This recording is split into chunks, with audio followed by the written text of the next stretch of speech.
We are. There we go. All right, ready?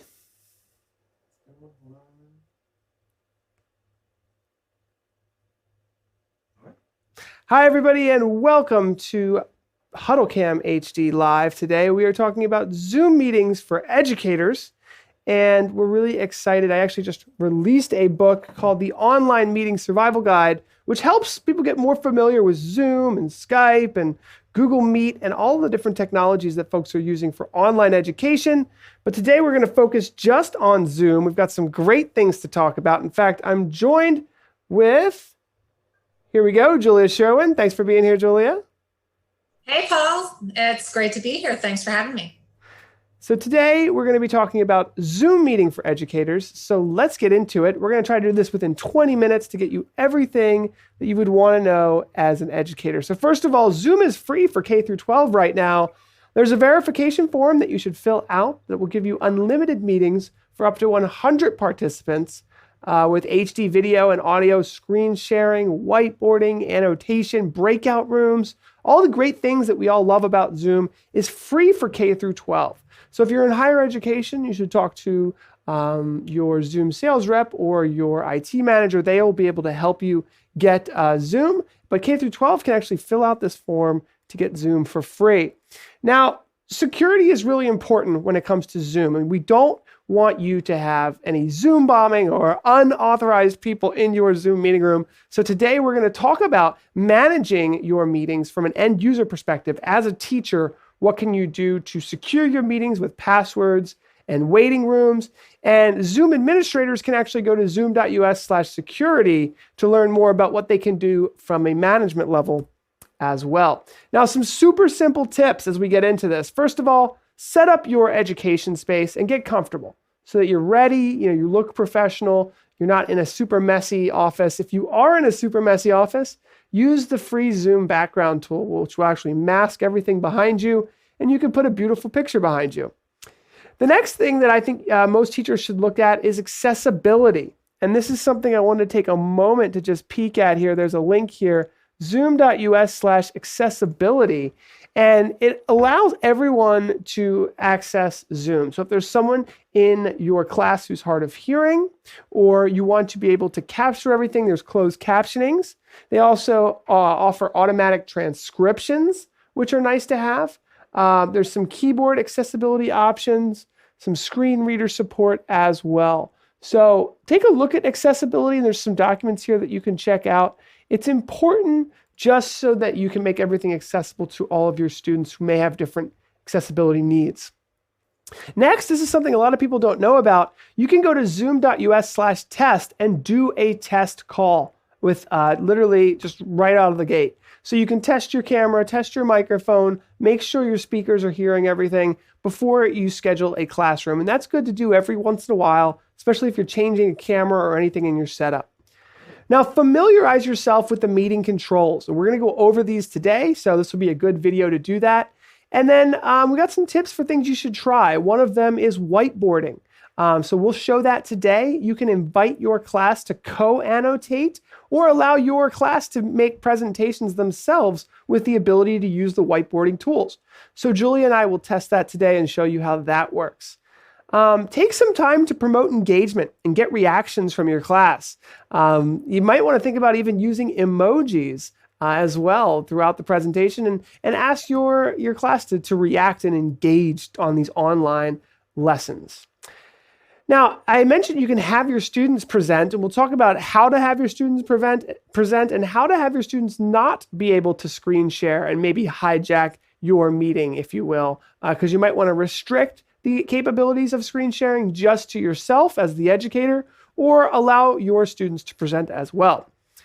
Now, another great tip is looking at the camera to create eye contact with students. That's something that a lot of people forget about, and I wanted to mention it right here in the beginning.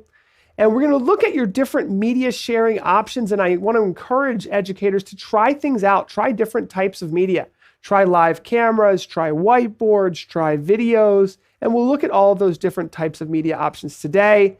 And then as you're doing your presentation, don't be afraid of a little silence. It's okay to plan space inside of your lessons where you're giving students the chance to think and digest, and everyone kind of can learn at different paces.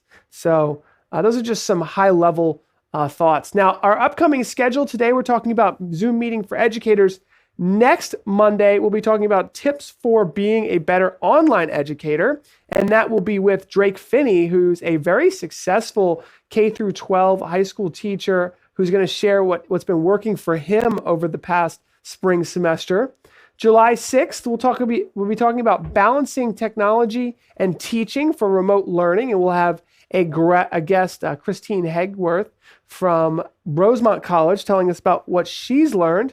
And then on July 13th, we're going to have Michael Godlewski, the Identifying Teacher and Student Online Communication Styles. There's actually an assessment that you can take to learn your unique communication style, and we'll be sharing that. July 15th is our Big Presence Summit. This is a totally free live stream that you can tune into for professional development designed specifically for online communications. We're going to have Joe Way, I said Joe Way. It's Joseph Pine, the author of The Experience Economy, Authentic Resilience author Fatima Doman, and then myself, along with special musical act G Love and many other great presentations. It's totally free. If you're thinking about how can I become a better online communicator, this is the summit for you.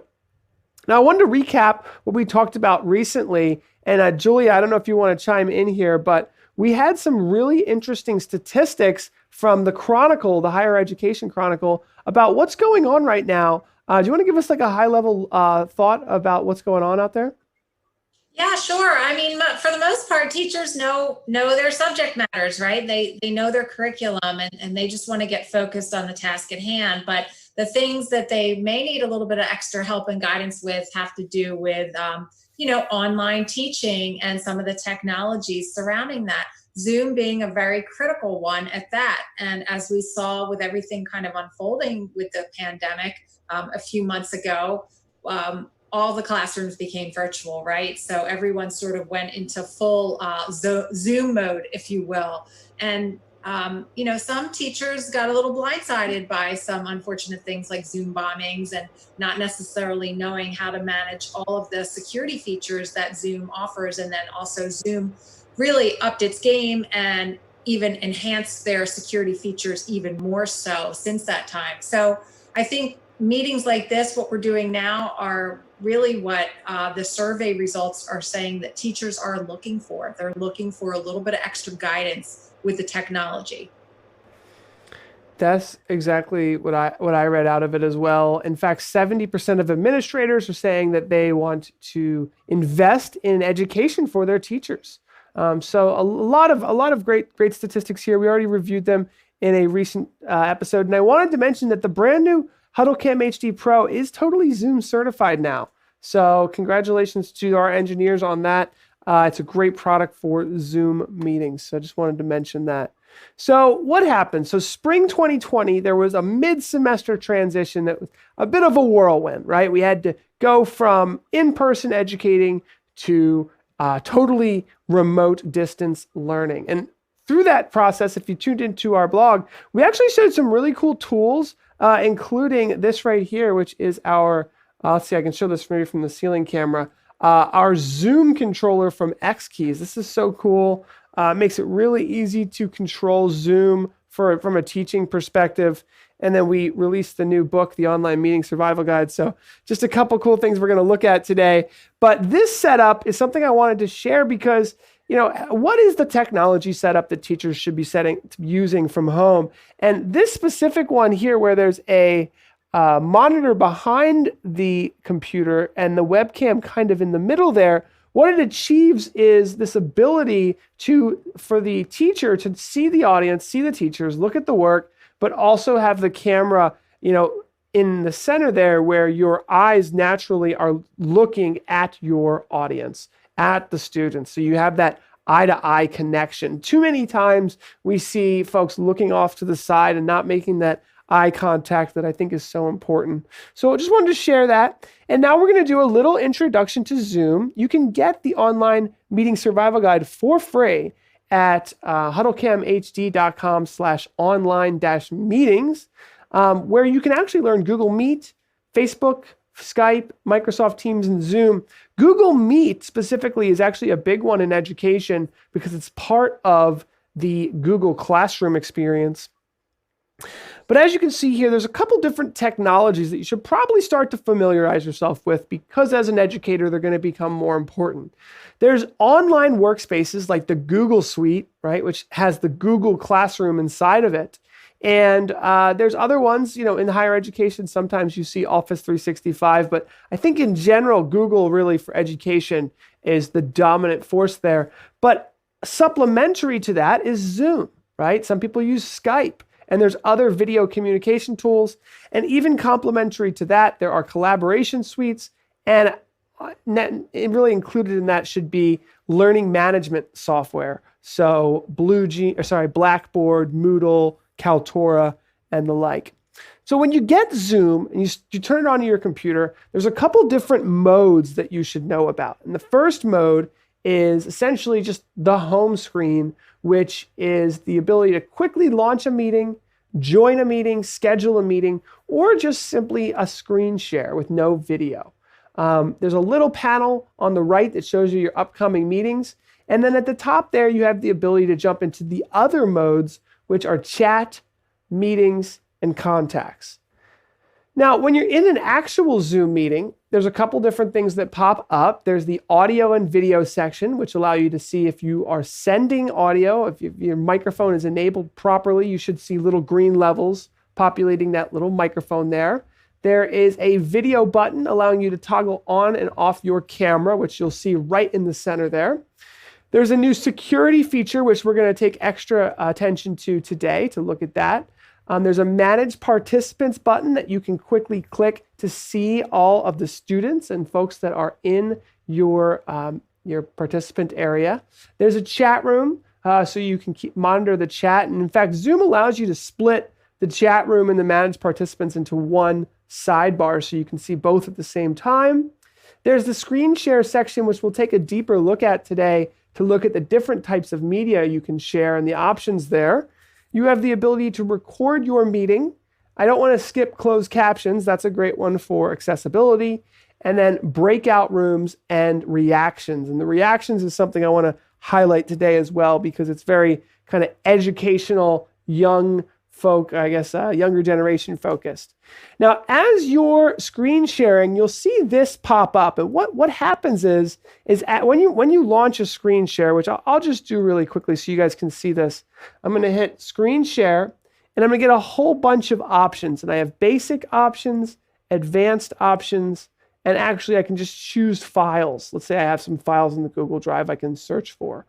At the bottom, you have the ability to share your computer's sound and or optimize the screen for the video clip itself.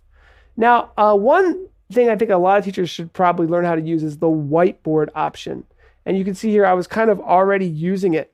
Now, when I'm whiteboarding, I have the ability to have all of these different annotation options. So I'm just going to go ahead and clear the drawing and maybe choose a shape. So there's a diamond, for example, which I have the ability to kind of move and squeeze. There's a lot of different options here, but having a nice little whiteboarding session is a great way, especially if you have a touch screen or a tablet, to start, drawing a few things and doing some notes with your students. So you can do co-annotation, which allows you to annotate with the students. So that's a pretty cool option.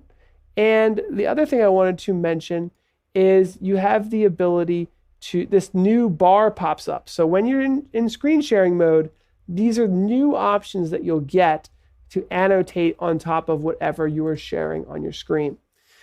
Now, the Zoom chat is a great feature, and what it allows you to do is essentially chat with your students or your other faculty members. So a lot of people don't realize that you can add contacts directly into chat and stay connected with them, launch one-to-one meetings with them, and stay connected. So this is great if you know your students already have Zoom. This allows you to chat directly with them through the Zoom platform, share files, and start screen shares. Now, the interface itself is something that you should get familiar with. It's very straightforward. This is the Zoom meeting in here. whoever is the active speaker will have this green box highlighted around it. So that's always nice to see. The control bar is at the bottom, and then when you're done the meeting, there's a leave meeting button in the bottom right. Now the settings can be found with the little caret that goes up. You can click video settings or audio settings, and all of these great settings come up. The keyboard shortcuts is a great one to learn, along with this is where you can access your virtual backgrounds and choose your microphone and speakers, along with a lot of great additional settings. So we looked at the Zoom sharing quickly. We looked at the basic options. Now I'd like to look at the advanced options really quickly. You can choose a portion of your screen, music, or content from a second camera. And I want to do that really quickly to show you guys what this looks like. Content from a second camera, essentially, now I'm going to have to toggle through my different camera options here so I can pick the one I was looking for here. Let's see if I can get to it. Come on, there we go. So you can actually share a document camera. And this is something I really like to do, especially if you are annotating or drawing on something that maybe is a little bit more important, that you need to show notes. For example, you need to draw on something. A lot of teachers like to draw on worksheets. I was talking to a teacher that likes to do that. This is where it's good to have a document camera. So maybe it's not your main webcam, but it's a secondary camera that's used to show documents up close.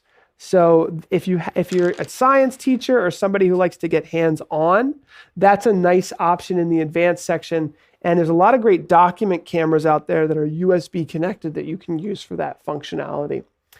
So that's how you get to that secondary camera.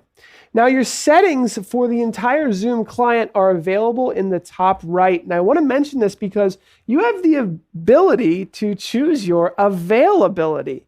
And why is that important? Well, a lot of teachers have office hours where they make themselves available for students so that they can answer questions during a certain amount of hours. Now, the local university where we are from, Westchester University, they are making sure all office hours are virtual this year. So all office hours are hosted on Zoom.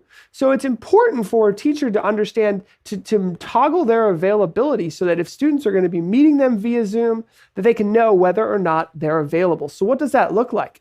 Well, if you choose the green available option there, in the chat, there's something called, it's really called presence, right? It's your presence. Are you present in the Zoom? Are you available? You're either busy or you're available. And so students can see that you're available and they can chat with you through Zoom using that chat option there, and they can launch a video call with you. And usually they will use something called your PMI, your personal meeting ID, so that multiple students can jump in and out. And we're going to talk about some security features with a waiting room option so that you can have a little bit more privacy in that personal meeting ID. The reason why it's nice to use the PMI, the personal meeting ID, is because students don't have to guess what the link is to get in touch with you. It's always the same. But you do need to protect that PMI and not share it out with everyone in your school or the world, because then you'll have people joining that meeting room that you might not intend to have access to it. So using the Zoom chat, it becomes really important for teachers. And you have the ability to manage contacts, and you can even manage channels. So you can have a channel for collaboration for different projects specific to your course. And you can set up channels for specific teams or groups of students that are working on projects. And you can check in on them, and they can all chat together, almost like having an internal Slack inside of Zoom. And a lot of people don't know that you can do this. So you have all of your contacts and then all of your channels, and you can create channels for each topic that you'd like. Now, you can see here when you create a channel, you can invite everyone that you'd like to, and you can decide whether you want it to be public or private.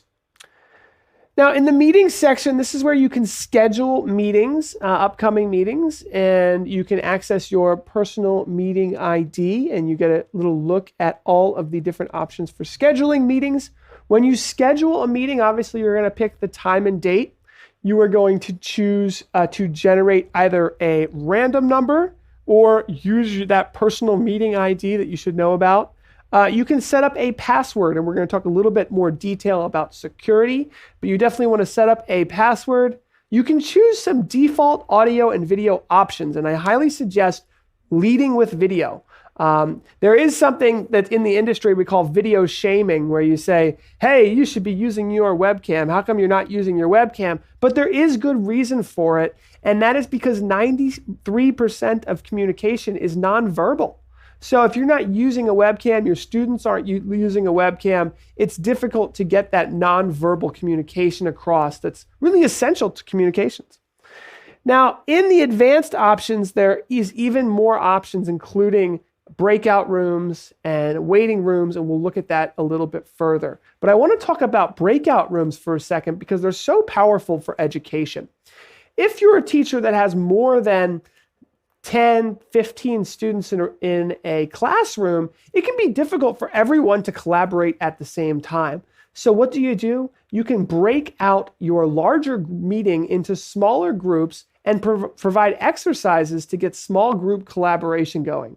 And so when you click that breakout room button, which does need to be enabled, by the way, you can send students to specific breakout rooms. And here's one here where you would be joining breakout room 1. As the meeting host, you have the ability to choose what the breakout rooms are called, who is in which breakout room, and whether you want to assign students automatically or manually. So you can choose to assign 30 students automatically in 6 rooms of 5 students each, for example. Or you can manually choose each person and get them into the rooms that you are suggesting. You can, when all of your students are in these little breakout rooms, you can hop in between the breakout rooms to check in on them. You can also broadcast an entire message to all the breakout rooms so that they all know what they should be doing and what's going on. So one of the things that's really important, especially in higher education, but for folks who maybe you have 2 teachers or assistant admin, is to have a Zoom moderator. Somebody who's watching the participant list to see if students are raising their hands or have questions in the chat. It's easy as an educator to start presenting and forget that there's a chat room and an entire really audience there watching you. So think about calling out and having somebody who's able to monitor the Zoom chat and look for breakout sessions. They can raise their hands in the chat, which is great. That's in the webinar option. And you can take a look at who's raising their hands in the chat room. So having a meeting moderator is really important. I understand that some educators have to be the on-screen educator and the moderator, and that's something that you just have to learn how to use. Now, this is a funny graphic about Zoom security and keep making sure people aren't getting into your Zoom meetings that shouldn't be. So first of all, it all starts with scheduling a meeting. So from the very beginning, schedule your meeting with a password and generally a random meeting ID. And use that password. So that's really important. So you have the advanced security options for the password, but you can also enable a meeting room and you can enable join before host as well. So those are some really great things. Once you have all of your students in the meeting, go ahead and lock the meeting. That's available in the new security button here, where you can lock that meeting right away and make sure that no one else can get in there. Now, as an admin, and you can do this as a teacher as well, there are other options available. If you go to zoom.us and log in, there's a bunch of great options available as well that allow you to jump in and look at your security and settings in a little bit more detail. So you can require a password for instant meetings, for example. You can restrict participant controls and allow remove participants to rejoin, for example. So let me just end this presentation because I'm just wrapping up here with the new Zoom security features. So here we can lock our meeting. We can enable the waiting room. We can screen share. So we're allowing participants to screen share right now. So if you want students to be able to make a presentation, you can allow them to. But maybe you don't want that option. Maybe you don't want people to be able to do that. Allowing them to chat, and then you can even remove participants. So with that, that is our quick tip list for Zoom meetings for educators. I hope you got a lot out of that. We are live, so if there's any questions, now is the time to answer them. And I'm going to answer a couple right now. And if you're in the Zoom chat, let us know if you have any questions. You can go ahead and unmute yourself. I have a couple questions here to answer. VideoTube Digital Marketing is saying, does Zoom allow a teacher to view his student's screen if they are not following the teacher's shared screen? So we just looked at that button. So I think this might have came in before we looked at that. If you allow the students to share their screens, yes, they can share their screen. You can remove the restriction from not sharing screens, and then you can actually take remote control of their screen as well if needed. Now I'm seeing here Jim Ainge is asking, hi Paul, is it only the host that can set up breakout rooms, or can a co-host also set up breakout rooms? Only the host can set up breakout rooms right now. I wish co-hosts could, but that is restricted to the host. All right, Julia, what do you think? Did we do a good job? I think so. And, now that it's summer, there are some other kind of like online courses that are happening that are maybe a little bit more fun and that some educators may choose to live stream. So, you might just want to show our audience that there's an option from a Zoom meeting to, click on those three little dots and put it up on Facebook too. That is a great point. And so essentially, why don't we show that right now? So essentially what we can do here is, we had to show it from this screen, Michael. So go right to the bottom of this screen here, because this is the host. See those three little dots there that says more? That is how you can live stream. So if you have a Zoom professional account, I don't know if that's available in the free accounts for educators or not, but you can live stream your meeting right to Facebook, YouTube, or any other destination. Yeah, like for instance, I know I'm enrolling my children this summer because we're in this state where camps are really not happening. And there's some online art classes and a couple of other things that are happening that are great for kids, in elementary to high school age. So a lot of people are getting out there, not just traditional teachers, but really everyday kind of educators in things from fitness to online courses and more sometimes fun things for the summer. Well, thank you, everyone. Thank you, Julia. Thank you, everyone, for watching. This was a fun live stream. Don't forget to subscribe, and you can get the book at ptzoptics.com/book. And that's our show. Thanks for watching, everybody.